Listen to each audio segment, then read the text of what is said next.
Haleluya.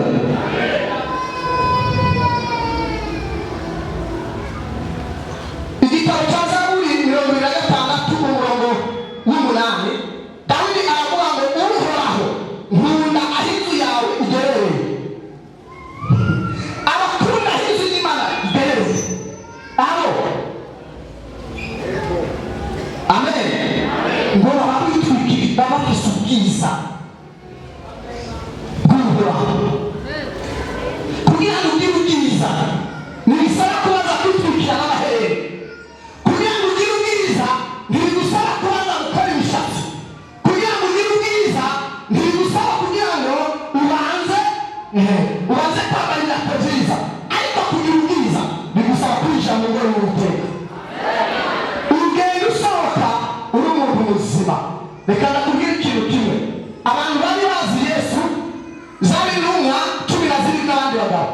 Igihe cyose bagenda akoza agakosa, Yesu ari Samariya basanze ahagararanye na wa mugore ba Simoni ntiyari ngabo ba Petero baje bakritika Yesu ati vraiment plate n'agatanga ati none uwo mugabo twakurikiye yari inde bibajyanye bitangaza Yesu yari arakore niyo yakagende kumaze igihe kimwe yaragiye ariko abonye gusa ahagararanye n'umukobwa umudamu aravuga ahagararanye n'ijyabaraya naho nyene umuntu wo muri sosiyete atazi ati uwo mugabo azovamo iki ibitanga byose byaba ari mu pisa. Uyu mugabo Yesu Simoni n'intumwa bavuye mu gisagara gusura baravuga ngo kanatsinda ngo nta mugabo nk'uyo ngo yambare icyato kimwe n'ikanzine nitwiga tubona nande yo kwiye atenda uyu mugabo no kumuduta tumitegereza. Umuntu arafise imodoka ntiyambaye karuvati avuga ko hazogera igihe umuntu azogenda mu bitara ku gisoni kuko abantu bimara gusanga batagwana.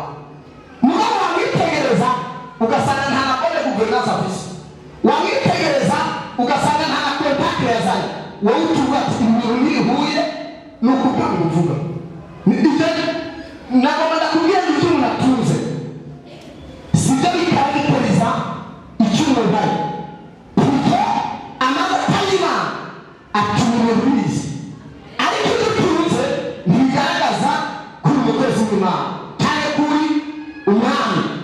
Haleluya, haleluya, haleluya.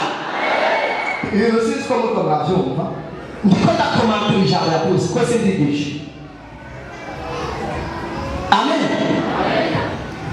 Wangana mu mubiri ukamubona n'agahungu gato gato inzobe nka Dawidi ariko muri we Imana yamugize umwana kuko biraba kuko umuntu baravuga ngo icyo abantu batakuziho ni icyo Imana yakubitse. Abantu bakwitegereza bakubona uri umuntu abayabaye ariko Imana ikwitegereza ikubona uri umuntu adasanzwe. Tu n'es pas un homme ordinaire, tu es un homme extraordinaire. Niyo mpamvu tuvuka tuba abantu bari tujyana turi ordinaire tukavukana extraordinaire. Ntabona Elisa yajyanye ku matara y'ibati yajyaga hariya mu Kinyankongo nta n'igisirikare afise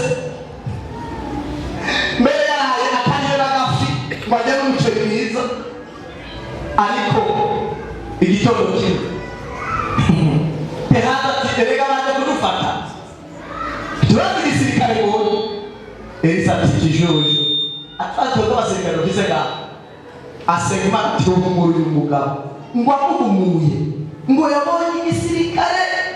Elisa avuga data ngo ndabonye ese Imana yokumuye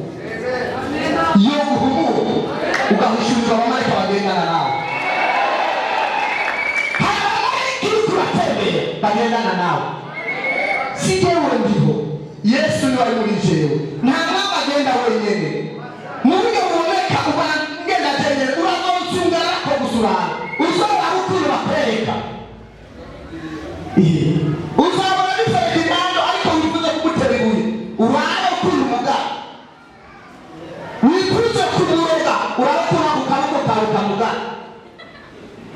wibaze utaragira akari kanaka uzobigeze wawe igihe kiregereje aho abana b'Imana bagiye kugaragara igihe kiregereje aho abana b'Imana bagiye guhishurwa uyabawe isi yose n'ibyaremwe byose bitegereje uguhishurwa kw'abana b'Imana b'Abamena vuga ngo amena ya mena yawe nikuye mu izina rya Yesu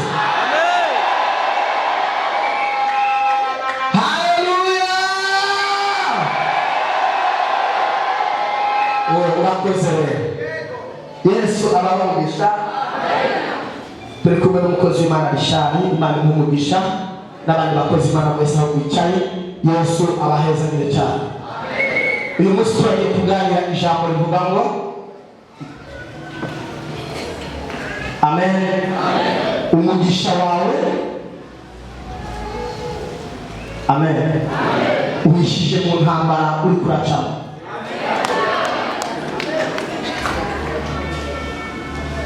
amen. Tel combat cache le secret de temps de votre bénédiction. Umugisha wawe ubishije mu ntambara uri kuracamo. Pawulo yavuze ngo il faut faire le bon combat de la foi. Murwanye intambara nziza yo kugira iki? Yo kwizera. Urwanye intambara nziza yo kwizera. Ameza yawe ntabwo Imana yateguriye mu kunezera. Imana yateguriye hagati y'abanyamibabaro aho abantu baba bariko barabaza ariko abana b'Imana Imana ikabahindura umushasha aho abantu baba barwaye ariko abantu bose bakarwara ikiza abana b'Imana tukabaganya ubutumwa bwiza.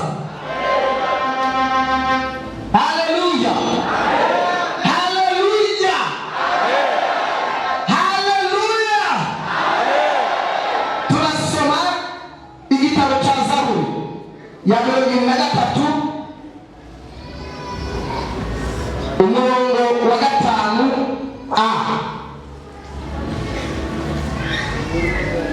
mirongo na gatatu umurongo wa gatanu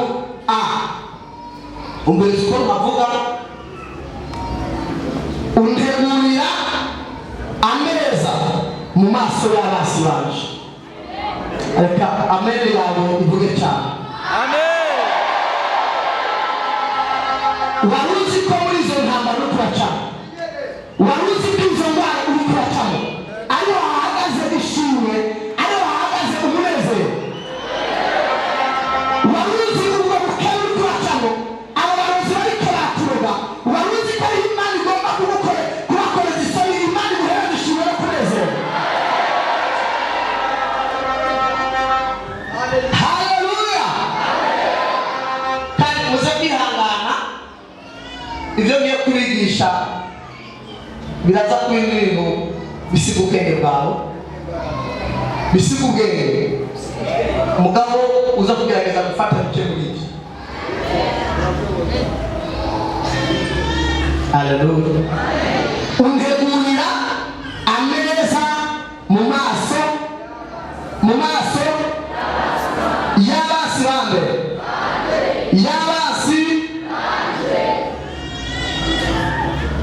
y'abasi baje. Ijambo rirakomeye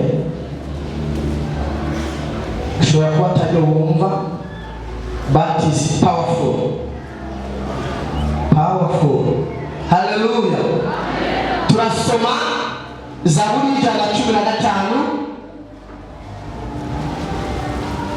umurongo wa 16.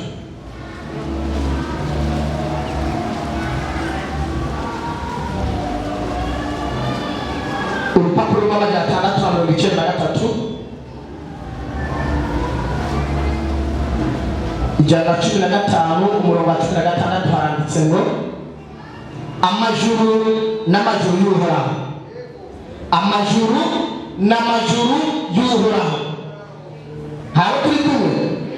Ariko isi yayihaye abana b'iki? Yayihaye abana b'Imana. Yayihaye abana b'abantu. Amajuru n'amajuru y'uhoraho. Ariko isi yayihaye abana b'abantu. Yayihaye abana b'iki? Niba ni bamwe yayihaye abana b'Imana. Yayihaye abana b'abantu. Aha birafite ikibazo. Hari ikintu gisigura ibintu sukuzwe nebe kuko bigira ngo turi abana b'Imana. Ariko niba ngo yayihaye abana b'abantu, impamvu igomba yayihaye abana b'abantu igomba kubanza kwerekana ko wowe nubwo uba uriko urakora ibikomeye, nubwo Imana yaba yakugiriye neza, si kubw'imbaraga zawe kandi si kubw'inkomezi zawe. Amen. Ugomba gukoresha ibitangaza kuko ukomoka ku bakozi b'Imana. Ugomba kuvugisha kuko bari mu muryango hari abavugishwa. Ugomba gutunga kuko hari abaguze atunga. Ugomba kurongorwa kuko bari barongorwa. Haleluya. Ugomba kubaho kuko bari babayeho.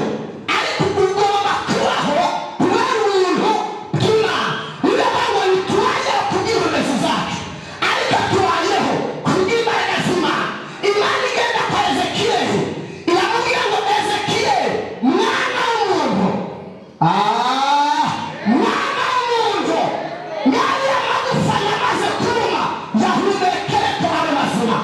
Imana igomba kubwira Ezekiyeli imubwira ngo nubwo ngomba ndagukoresha, sinagukoresha kuko uri umugororotsi, sinagukoresha kuko uri umunyembaraga, ariko ndagukoresha kuko uri ihanga ry'Imana. Nubwo uri umunyabyaha, nubwo uri kubaca muri ibyo, ariko ndagukoresha kuko hari icyo bakuvuze ko utaranasama. Wenda yarakwibarutse, nari ndakuze, muzange n'ubuhanuzi mu mahanga, ariko kandi kubacamo n'ubuzima uri kubacamo.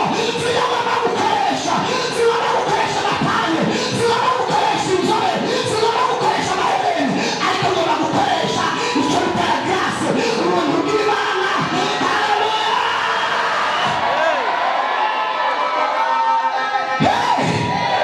Singomba gukoresha imbaraga z'abantu, ngomba gukoresha ubuntu.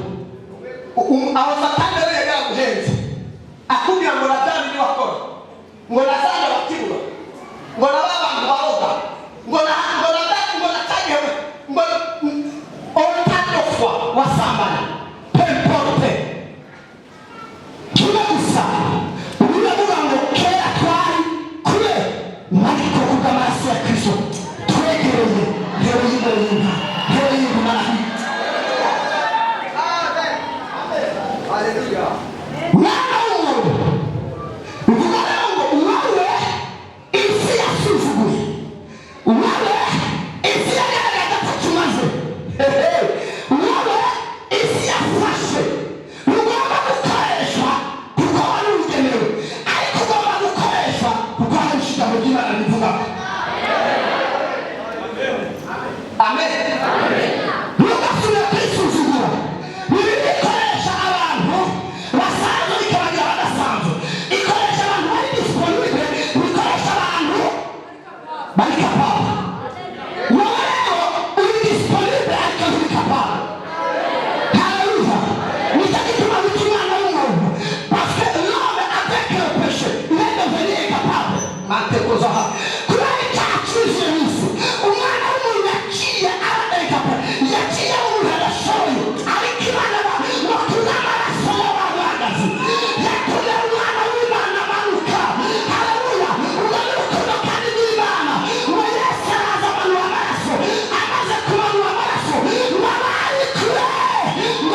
igomba kumurika. Yamaze kukubwira umugisha wawe ntabwo uzawutora byoroshye. Iri si gusa kumenya aho umugisha wawe. Abantu rero benshi ntibabona imbere, umva mbere ukundi vuga. Iyo baravuga ngo ndaje imbere, ngende imbere, ngo usanga ntako bimeze. Ngiri inyuma naho ntako